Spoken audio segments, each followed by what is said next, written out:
Adão. O que significa Adão? Primeiro homem? Um de cada vez. Adão é... Vocês lembram que na vez passada nós vimos isso, gente? Adão significa coletivo. Olha aqui. Como é que diz aí?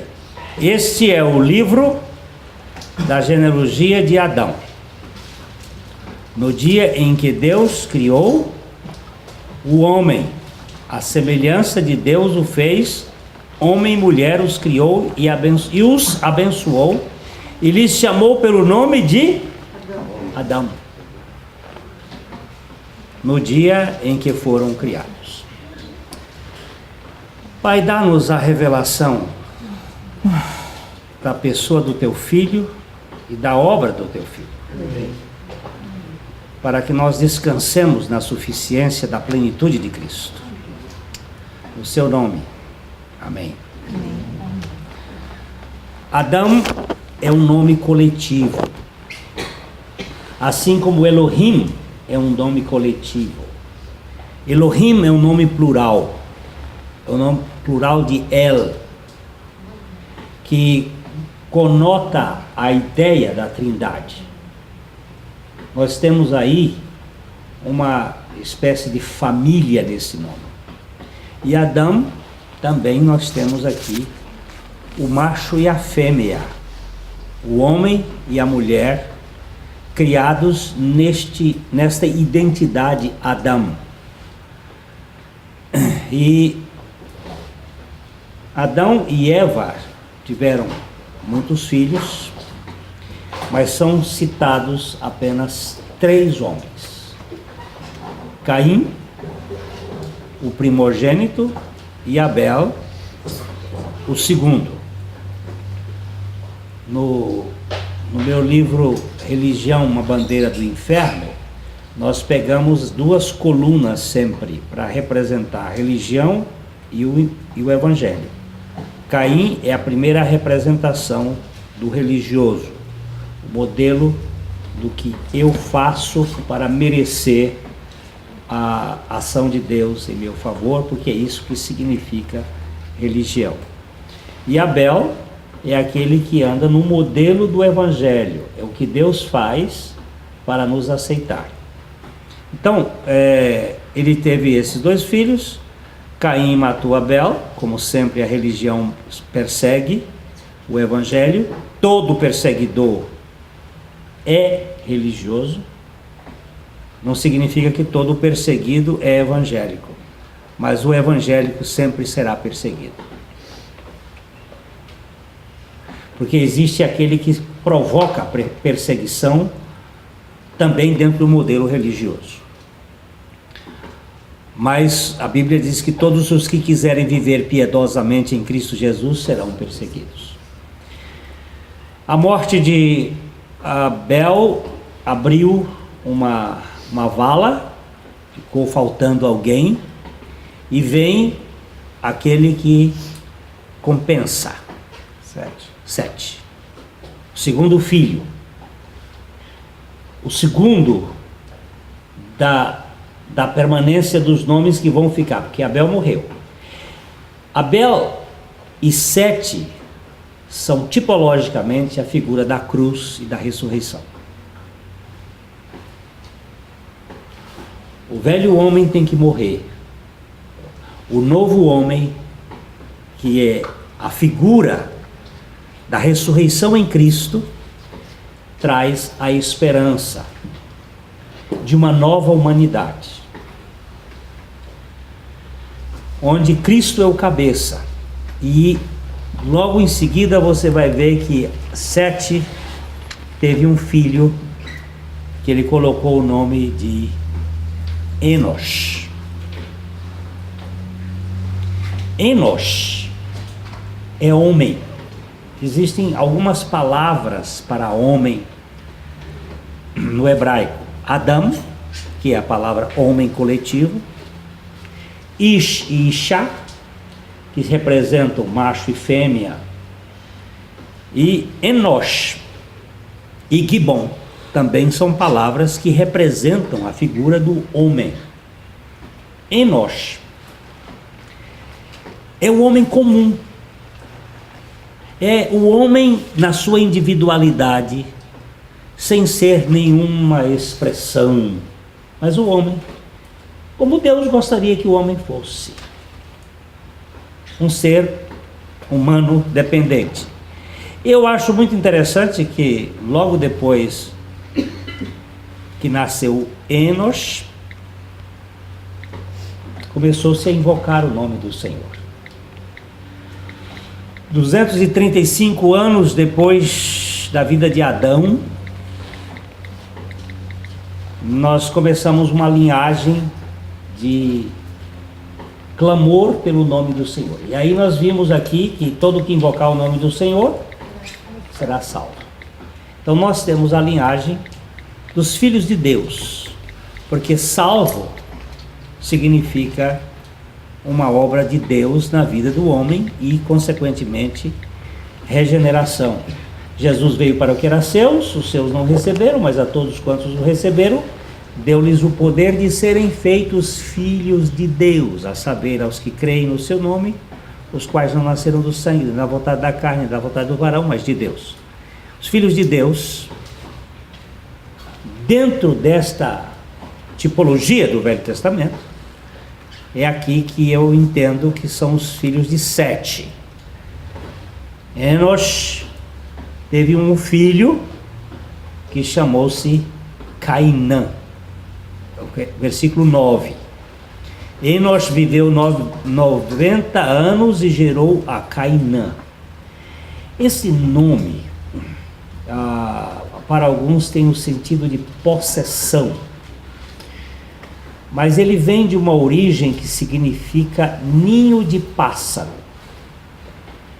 E eu considero como algo mais para proteção do que para possessão. E por que eu quero chamar a atenção? Porque os nomes na Bíblia, eles são pegadas. Como vimos na trilha de Caim, que ela vai para a exaltação do homem, a trilha de Sete vai para o esvaziamento do homem.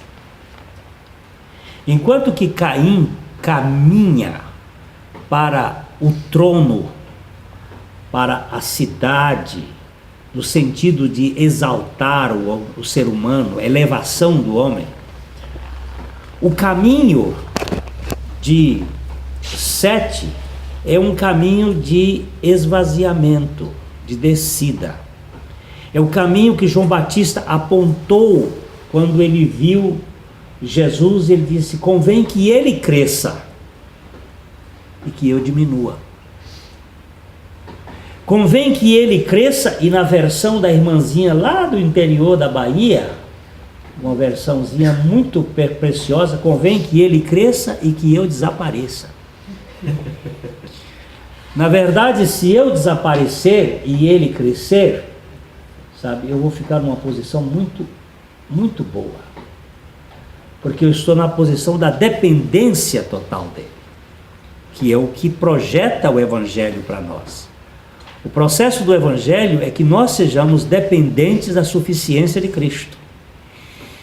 Então, nós temos Cainã, que significaria um ninho, uma espécie de proteção, e ele gerou Maalalel. Esse Maalalel significa louvor a Deus. O homem é protegido para o louvor de Deus.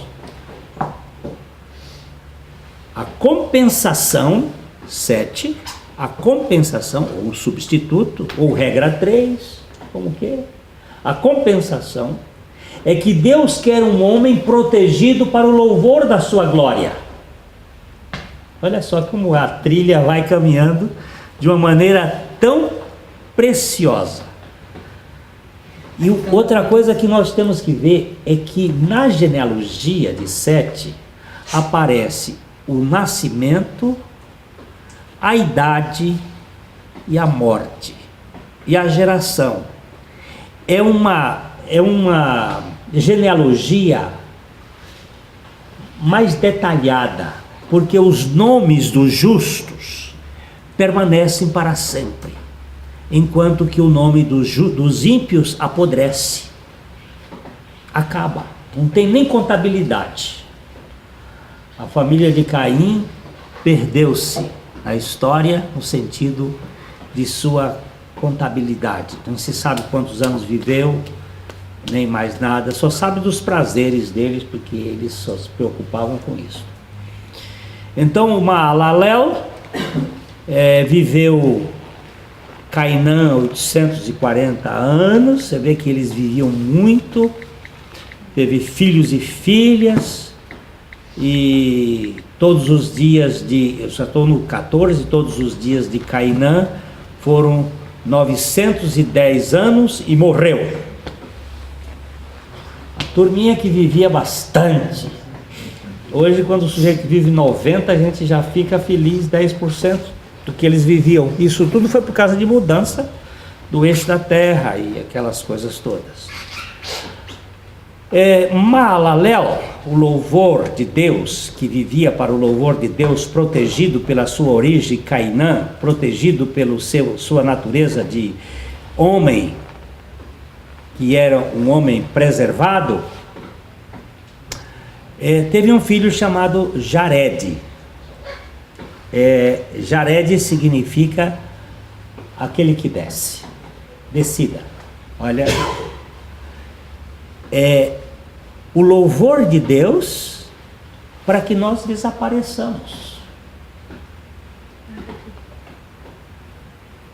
O culto moderno, por exemplo, o culto da igreja hoje, ele é voltado para a plateia. Não é para o louvor da glória de Deus. É para... Como é que eu gosto daquela música, aquele gospel? Aquela música é muito boa. Eu me satisfaço aqui. Criatura, o louvor não é para ti. Nós fomos criados para o louvor da glória de Deus. Não é o nosso gosto, não é o nosso estilo, é para Ele. Quando Davi fez a reforma do processo de adoração em Israel, eles estavam no modelo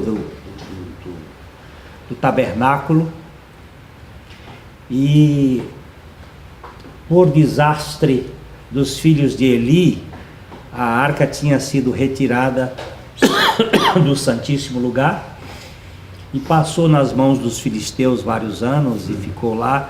Cerca de 100 anos essa arca ficou fora do tabernáculo. E quando Davi resolveu trazê-la, ele construiu um tabernáculo diferente daquele de Moisés.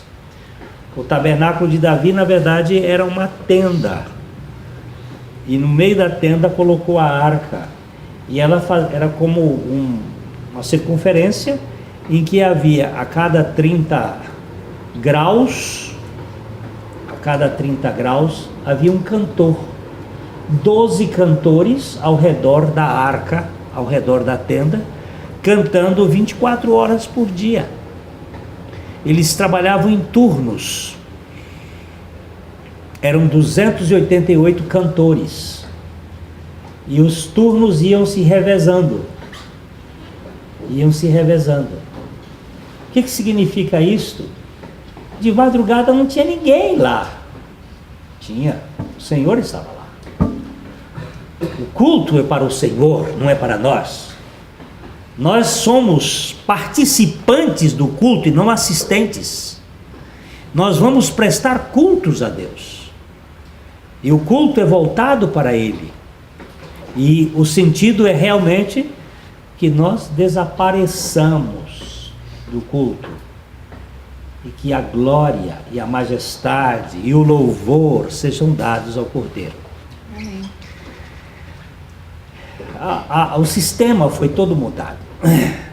Você se lembra que no templo do Velho Testamento, a noiva é que esperava o noivo. Vocês lembram da parábola que Jesus contou? Das virgens que estavam esperando o noivo. Lá vem o noivo, lá vem o noivo. Isso era o certo. A noiva esperava o noivo. Porque é a igreja que espera Cristo. Espera ele vir.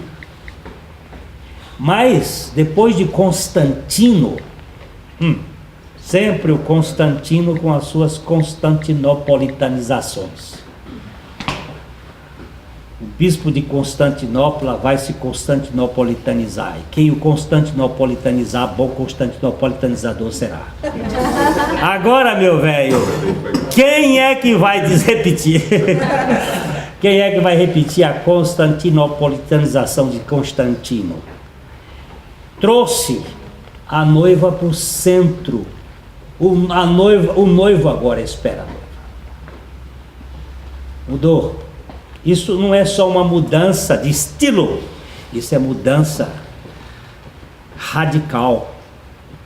A igreja manda em Jesus. Você viu? O homem foi para o centro. O homem foi para o centro. O homem se tornou o centro da história.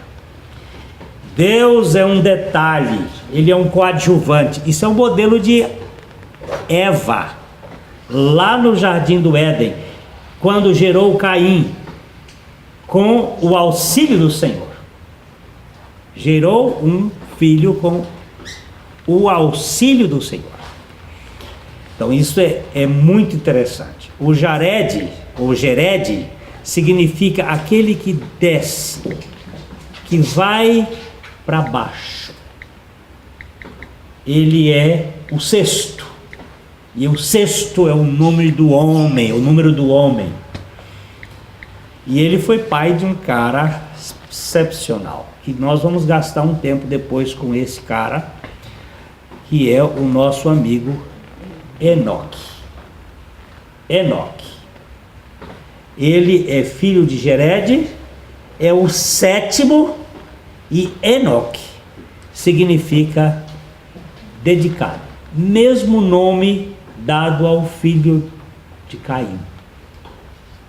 Só que o filho de Caim é dedicado a uma cidade. E o filho de Gered é o dedicado a uma descida. Esse é descendente de Sete, né? Hein? Esse Enoque é descendente de Sete. Esse Enoque é descendente de Sete. E é filho de Gered. Ele é o que desce, é dedicado ao esvaziamento. Dedicado à cruz. Dedicado ao não ser egoísta, ao não ser soberbo, ao não ser orgulhoso. Ao contrário do outro, ele vai sendo esvaziado. Enoque é um personagem singular na Bíblia. Só por ser o sétimo está significando alguma coisa, porque o 7 na Bíblia é o número do governo perfeito na terra. 12 é o número do governo perfeito no céu. No livro do Apocalipse você vai ver isto. 7 está sempre voltado para a terra e 12 para o céu. E aqui nós temos o Enoque, que viveu 365 anos. Aos 60 anos ele gerou Matusalém.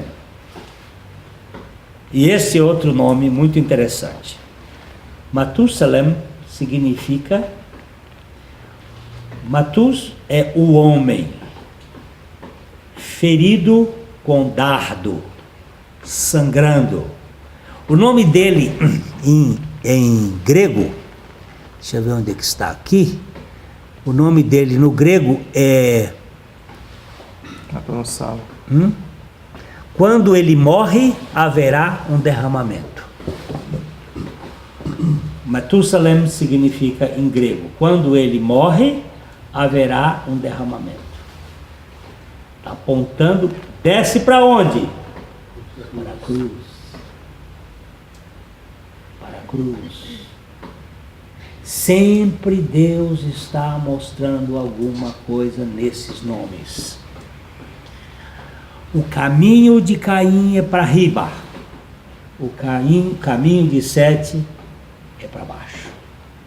Quando você estiver caminhando para cima, em busca dos montes elevados, buscando socorro nos montes, você está em perigo. Elevo os meus olhos para os montes, de onde me virá o socorro? Aí ele vira assim: o meu socorro vem do Senhor, que fez os céus e a terra. Não vem dos montes. Não pensa que é para a gente ir para o monte, não. Outro dia eu estava vendo um picareta da religião dizendo: olha, eleva os meus olhos para os montes, porque lá dos montes vem o socorro. Mentira. O meu socorro vem do Senhor, que fez os céus e a terra. Não é dos montes, não.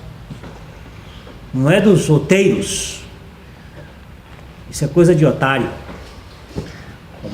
O socorro vem do Senhor, que fez os céus e a terra. Então, Matusalém, aquele que morre, e quando morre haverá um grande derramamento, porque é ferido com dardo. Gente, eu hoje fiquei muito impressionado com uma palavra que eu estava estudando, que Pedro, pregando no dia de Pentecostes, as pessoas disse assim: e compungiram-se-lhes o coração. E eles perguntaram: o que faremos então, varões e irmãos? A palavra compungiram-se-lhes o coração vem de uma expressão furar como peneira o coração. Lembra-se da chuchada que Jesus levou? É para mostrar o que estava no profundo dos nossos pensamentos. Quando ele foi furado, sangrou, a última gota de sangue dele foi com um dardo. É Matusalém. Para que as entranhas de nossa alma sejam abertas e possamos nos ver nus, nos revelar plenamente, porque fomos aceitos incondicionalmente no sacrifício de Cristo. Isto é extraordinário, isto foge à nossa razão. E quando ele morre, haverá um derramamento. O filho dele, ele teve um filho, né, Matusalém, como é que chamava o filho dele? Lameque.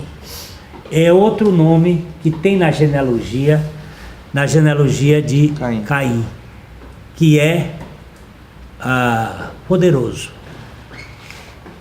Só que o poderoso lá é poderoso na dominação, e o poderoso aqui é poderoso da morte.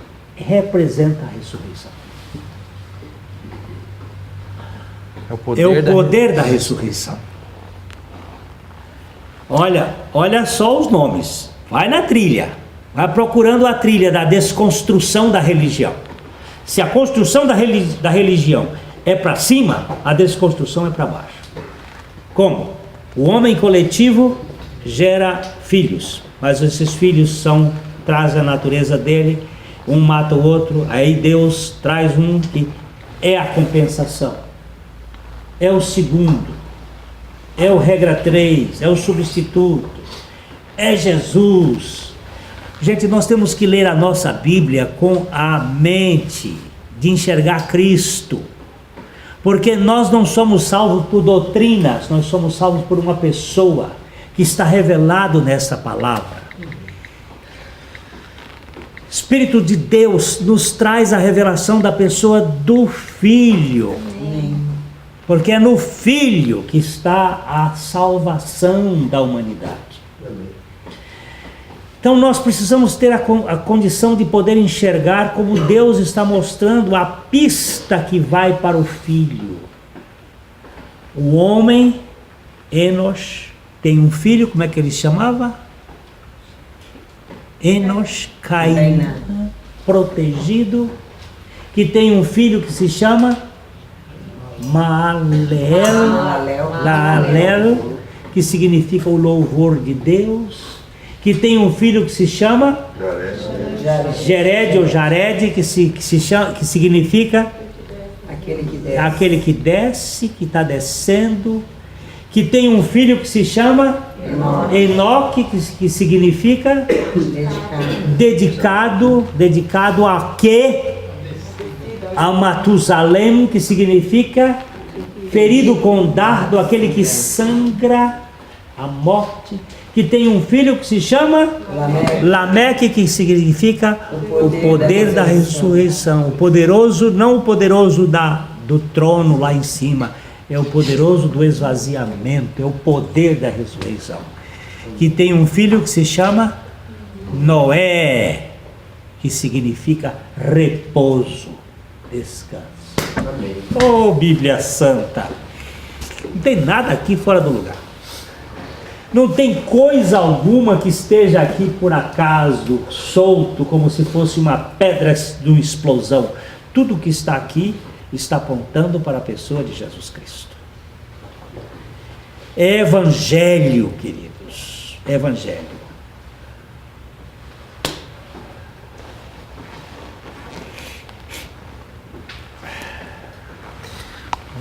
É interessante dentro dessa ideia de analisar a religião e o evangelho, como que o inimigo das nossas almas ele é astuto, né? Dentro desse processo você encontra na genealogia nomes iguais. Então você tem o Enoque lá no Caim, você tem Lameque lá no Caim, e a dedicação que você percebe nos descendentes de Caim, ou nesse espírito que serve a religião, é a dedicação que envolve um esforço humano e que também requer dele glória. Então, na prática, na nossa vida, quando você fala de dedicação, a ideia que nós temos de dedicação é alguém que se esforça, que se dedica, que abre mão, que vai e que faz o possível. E isto é quase que... Isto é um valor no nosso meio, isto é um valor para a religião.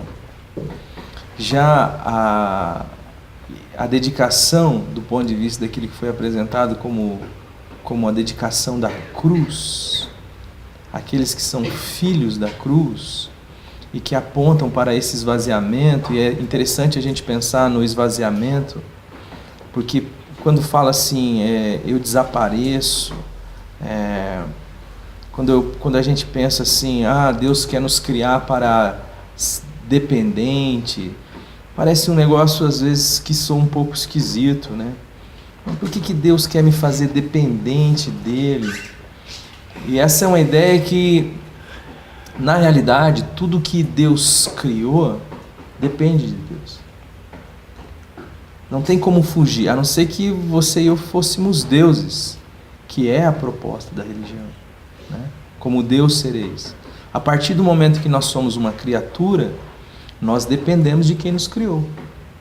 Nós não temos vida em nós mesmos, nós não temos a condição de existir sem todo o aparato e toda a estrutura de manter do nosso Criador acerca de mim e de você. Isso aqui sem Itaipu, sem Furnas, não adianta. Não adianta. Então, o processo não é que Deus quer nos fazer dependente, é que toda criatura é dependente. Isso é verdade. Viver no processo contrário a isso é admitir a mentira como estilo de vida, né? E a mentira em alguma dimensão vai produzir morte. Porque se eu sou esse celular e eu acho então que eu posso viver por mim mesmo, fatalmente eu vou acabar na morte, né? Questão de tempo, a morte vai pôr um fim na vida, no meu sonho. Esta é toda a maldade da religião. É a dedicação e o esforço do vácuo, do vazio, daquilo que não tem nenhum significado eterno, daquilo que a morte dará e porá, enfim. Esta nova humanidade, né, que nós temos em Jesus Cristo, porque uma das coisas que mais abriram minha cabeça no período da faculdade de teologia foi quando um professor, aliás, uma professora, a Gregson, não era nem, a aula dela não era tão na área de teologia, mas ela falando sobre Deus nos salvou, não para fazer de nós deuses, Deus nos salvou para fazer de nós homens, seres humanos. E toda a tentativa, e este é o paradoxo da religião e o paradoxo do reino de Deus, toda a tentativa, todo o esforço, toda a dedicação no sentido de tentar se fazer parecido com Deus, nos leva ao sentido oposto disso. Porque até foi falada aquela frase, o homem na tentativa de se fazer Deus se transforma no diabo. Quando a gente olha para a palavra de Deus, a gente vê uma inversão plena disso, né? Quando a gente vai para Filipenses 6, posso ler esse texto, Glenn? Opa! Texto bíblico. Filipenses 2, versículo 6. Filipenses 2.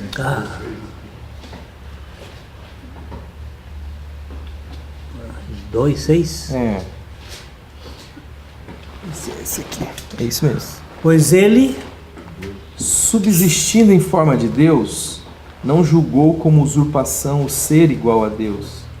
Antes, a si mesmo se esvaziou, assumindo a forma de servo, tornando-se em semelhança de homens, e reconhecido em figura humana, a si mesmo se humilhou, tornando-se obediente até a morte, e morte de cruz. Parece que isto é quase que uma ofensa, né? Se a gente, quem prega isso daqui não enche a igreja. E quem quer ouvir isso daqui? Quem quer ouvir que você que o caminho para a vida com Deus passa pela cruz, e a cruz fala de descida, fala de humilhação, fala de esvaziamento, fala de serviço, fala de obediência? Ninguém quer isso. Todo mundo quer Deus para poder tomar o lugar dele. Eu quero estar com Deus para ver onde eu posso, em algum momento.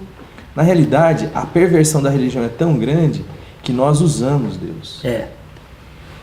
Deus, a gente até usa os ritos, usa as bajulações, usa as orações, usa os jejuns para poder fazer com que Deus me sirva. Ou seja, eu estou acima de Deus. Mas o paradoxo da cruz, ela inverte tanto essa questão da religião e do evangelho, que justamente quando eu entendo o meu lugar, quando eu não quero usurpar um lugar que não é meu, o meu lugar onde é? Meu lugar é ser gente. Aqui teve alguém que você falou que é o homem comum. Enosh. Meu lugar é ser um homem comum. Deus me criou para ser um homem. Mas um homem como Cristo. A distância que está entre Adão e Cristo é que mostra quão distante eu estou desse homem que Deus criou. Mas quando eu entendo que eu sou um homem comum, e que homem comum serve, obedece, ama, alegra-se, Deus o exaltou. Ele deu um nome que está acima de todo nome. O texto vai dizer assim, pelo que também Deus o exaltou sobremaneira, ele deu um nome que está acima de todo nome, para que ao nome de Jesus se dobre todo o joelho, nos céus, na terra e debaixo da terra, e toda língua confesse que Jesus Cristo é o Senhor, para a glória de Deus Pai. Isto que aconteceu com Jesus Cristo, é o que Deus quer fazer conosco. Tudo que Cristo é, nós somos. É verdade. E interessante que o caminho que a religião propõe é um caminho plausível. Para nós faz muito sentido. dedicação, né? Esforço. E o caminho da cruz, do esvaziamento, de descer, é simplesmente o caminho da verdade, o caminho nosso. E aí Deus vem e nos coloca numa condição que nós não merecemos, que nós não temos como merecer, mas que Ele sempre quis fazer isso, que sempre foi o objetivo dele fazer isso. Quando a gente aquele texto que a gente leu na semana passada, de Gênesis 1:27 lá, quando ele diz que queria fazer do homem a sua imagem, a sua semelhança, e governar sobre tudo que é dele, é esta a intenção que está por trás. De modo que é muito, na prática, nós vivemos a tensão, mas é muito maligno e é muito prejudicial para nós mesmos quando nós tomamos o caminho da religião, o caminho de querer subir, se elevar, de querer ser o que não somos. Essa é uma tentação que está sobre mim o tempo inteiro. E este reconhecimento é necessário, né? Dizer, Senhor, e esse só vem pela revelação do Espírito e a ação da cruz de Deus nas nossas vidas, né? Senhor, está aqui este pensamento, está aqui esta altivez, mas eu quero levar cativo esse pensamento à obediência de Jesus Cristo. Manifesta a vida do teu Filho em mim, porque o Senhor sabe o que é melhor para mim, porque o Senhor me ama, porque o Senhor já operou poderosamente na obra de Jesus Cristo, e que hoje, mesmo vivendo essa tensão, ou seja, de querendo ser o que não é, de querer parecer o que não é, de querer ser mais, de querer ser melhor, este é o caminho da morte, e este é o caminho que nos coloca na religião. E aí a religião pode se tornar qualquer uma, pode ser o cristianismo, pode ser o confucionismo, pode ser o budismo, pode ser o humanismo, pode ser qualquer uma glória humana, né? Agora, eu tenho um negócio assim que eu fico vendo Jesus, e Jesus, ele é tão humano, ele vai lá orar no Getsemane, e ele ora uma vez, e Deus não muda. Aí ele volta a ver o pessoal dormindo, aí ele fala, vou tentar de novo. Pai, Pai, muda esse negócio, tem como? E não muda. Aí volta daqui a pouco, na terceira vez ele fala, seja feita a tua vontade, não a minha. Né? Crer que depois da cruz vai haver ressurreição é crer no caráter de Deus, de um Deus que sabe o que é melhor para mim, mesmo em detrimento de todas as circunstâncias de serem o contrário, apontarem para o contrário. Aí quando é humilhado, é exaltado, quando é último, é primeiro. É assim que é no reino de Deus. Que coisa, né? O caminho para baixo. É um contrassenso para o mundo, né? Eu vejo essa palavra assim, a vida da cruz, como um paradoxo absurdo. Ser da cruz não é vida. Se é vida, não é da cruz. Que a cruz é o lugar de morte. Mas é a vida da cruz. É o viver sobre os efeitos da cruz. A própria Trindade vive assim. É o jeito de ser de Deus. É o jeito de ser de Deus. Ele não quer usurpar, um querendo ser o outro. É o caminho do esvaziamento. Eu fico impressionado com as trilhas de Deus por estas pegadas dos nomes, das genealogias. Eu não gosto muito de genealogia porque Paulo me tirou o gosto por elas.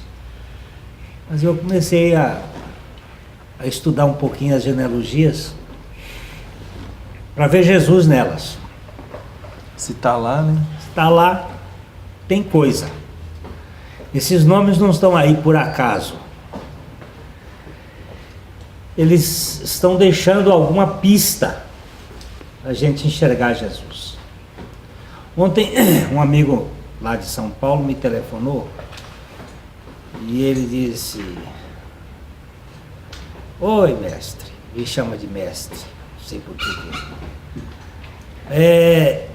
Tem 3 caras aqui que não fazem parte da genealogia de Jesus, mas eles estão na genealogia de Crônicas. Mas Mateus suprimiu os filhos de Jeorão, filho de Josafá, filhos de Asa, Josafá, Jeorão. Ele tem 3 filhos que não entram na genealogia de Jesus.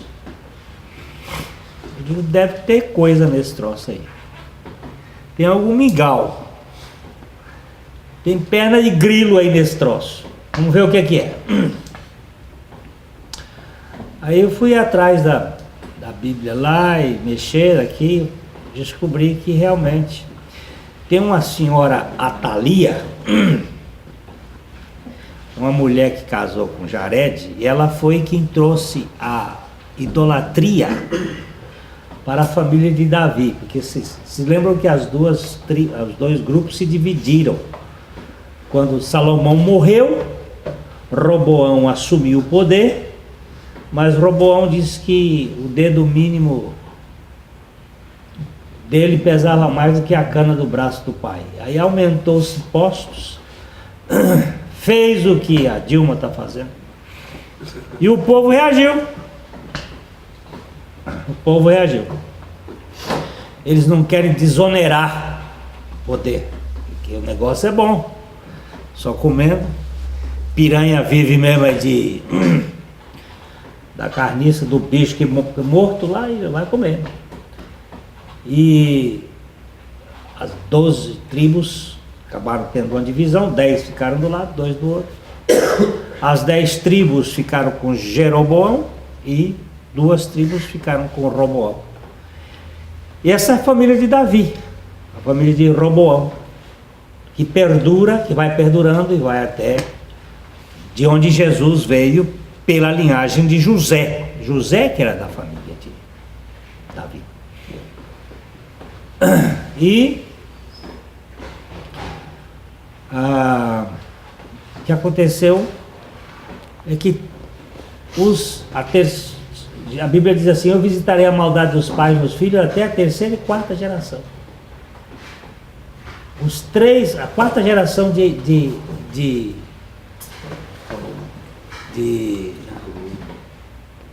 acabei de dizer o nome do homem, esqueci. Jeroboão. Não. Jeroboão. Jeroboão é o outro. Roboão. Não, também não é. Não roubou, não. É o filho de Josafá. Mateus Roboão. Filho de Josafá. Jorão. E aí veja quem. Jorão gerou quem? Perdeu. Jorão gerou Uzias. Ele salta 3. Aí eu digo, então o negócio tem aqui. Fui lá no Matthew Henry e ele estava dizendo: o que aconteceu é que essa mulher botou a idolatria dentro da casa do Davi, e Deus esqueceu até a 3ª e 4ª geração daqueles que me aborrecem. Não contabilizou aqueles 3. Ele não leva em conta os tempos da ignorância, mas depois que alguém vem e anuncia, ele também não contabiliza aqueles caras. E Mateus não citou o nome deles. As genealogias têm explicações, não técnicas, mas explicações teológicas, para mostrar o que está por trás dessa caminhada. O capítulo 4 de Gênesis fala do problema que houve com Caim e Abel, da origem de Caim, do desmando de Caim, do crescimento do humanismo. O capítulo 5 de Gênesis mostra o processo da salvação que veio por meio do invocar o nome do Senhor e o caminho do esvaziamento até o descanso. Não é? Noé. Vamos ver se a gente recorda aqui os 10 nomes, porque 10 também representa o governo ético, a lei moral que estava governando e que governa a natureza. As leis que Moisés recebeu lá no Sinai são as leis que não estavam escritas, mas elas estão escritas no coração do homem. Deus já as colocou lá. Então, quais são os 10 personagens? Primeiro, Adão, o homem coletivo. Depois, o Sete, que é o substituto, ou aqui a compensação. Caim e Abel você não vai pôr? Hein? Caim e Abel você não vai pôr? Não, Caim e Abel, vamos para a linhagem Da graça. da graça, a linhagem do evangelho. É a compensação. Depois ele teve um filho chamado Enos, que é o homem comum. O homem não é um gibon, não é um indivíduozinho qualquer, um ishi machinho qualquer. É um homem. É um homem, Simplesmente um homem. um homem. Não, homem. O padre Michel Coir, no livro dele, Poemas para Rezar, ele tem um poema que ele disse: Deus leva 20 anos para formar um homem. Essa é homo. Quer dizer, um homem não se forma num dia. Ele cresce, nasce, é o homem. Enos. Depois de Enos nós temos Cainã, que no sentido da sua origem, da palavra, ninho, que significa uma proteção, um abrigo, que vai desaguar em Maalalel. Significa o louvor a Deus. Deus vai ser louvado nessa história toda. O louvor que precede toda a realidade espiritual. Eu vou chamar esse o louvor antes da batalha. Existe o louvor antes e o louvor depois. O louvor antes é da fé, o louvor depois é da gratidão. Ele é a figura que representa isso. Depois do Maalalel vem o Jared ou Gered, que significa Aquele que desce. aquele que desce, que esvazia. O caminho é o caminho do esvaziamento. Quem é você? Eu não sou ninguém, mas ele é tudo. Fica bom ou não? Para mim tá bom.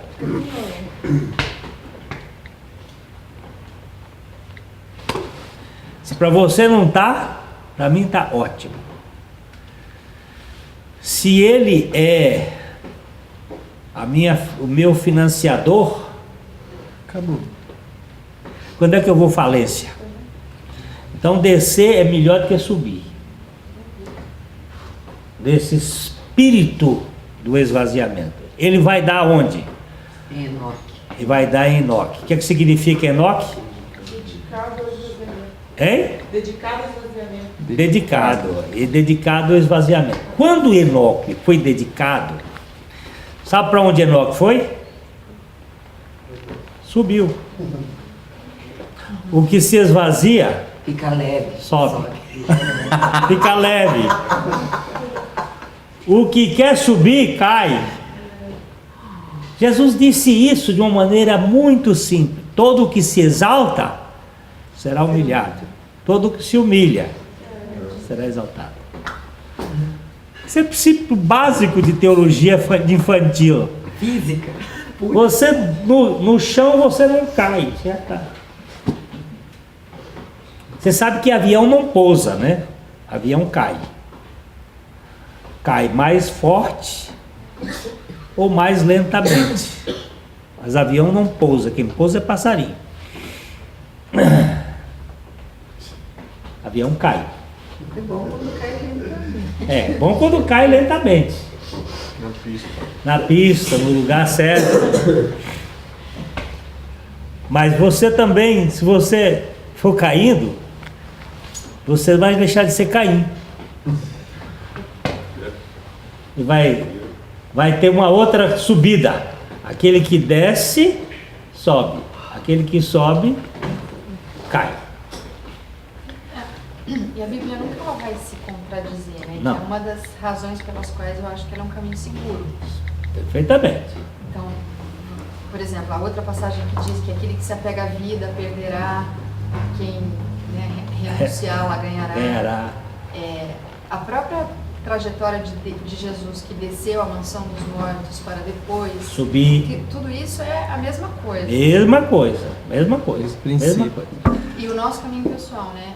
A gente se enxerga, se enoja, se esvazia, porque é insuportável ficar com aquilo tanto de lixo que a gente né, ao longo da vida vai aprendendo a engolir, se identificar. E esse lixo é fruto da tentativa de subir. Né? Sem De subir. dúvida, de ideais, né? A gente vai vendo modelos, ideais, muita revista Caras. Muitas caras. Volks.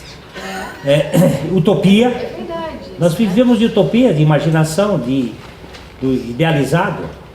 E de achar que tem uma plenitude, de achar que tem felicidade. Ontem eu estava vendo uma pregação do Caio Fábio falando do que é felicidade. E ele dizia exatamente isso, olha, essa construção de eu sou próspero, saudável, lindo. Isso tudo não é felicidade. Isso é mentira. E a Isso é gente mentira. pauta a vida nesse trilho, né? Dinheiro acaba, a beleza fica cheia de pelanca, né? Adoece. O que mais? Agora, o homem interior se renova dia a dia. Amém. Então, nós estávamos no Enoque. Enoque significa o quê? Dedicado Dedicado aonde? à cruz. A cruz, dedicado a Metusalém, ao homem que sangra, que derrama, que vai jorrar a última gota de sangue lá na cruz e que engloba a humanidade. E ele vai gerar o poder da ressurreição. O poder, não o poder da cidade. O poder da cidade dá essa confusão que a gente está vendo. Porque quando a governabilidade não dá certo, as massas se alteram com muita propriedade e dá isso que dá. Porque o poder na mão de poucos é um perigo. O poder só na mão de Deus, que é um que sabe dirigir. E depois do Lameque, nós temos o descanso, o repouso. O poder da ressurreição vai trazer. O homem coletivo vai gerar aqueles que, substituído, vai ser dedicado,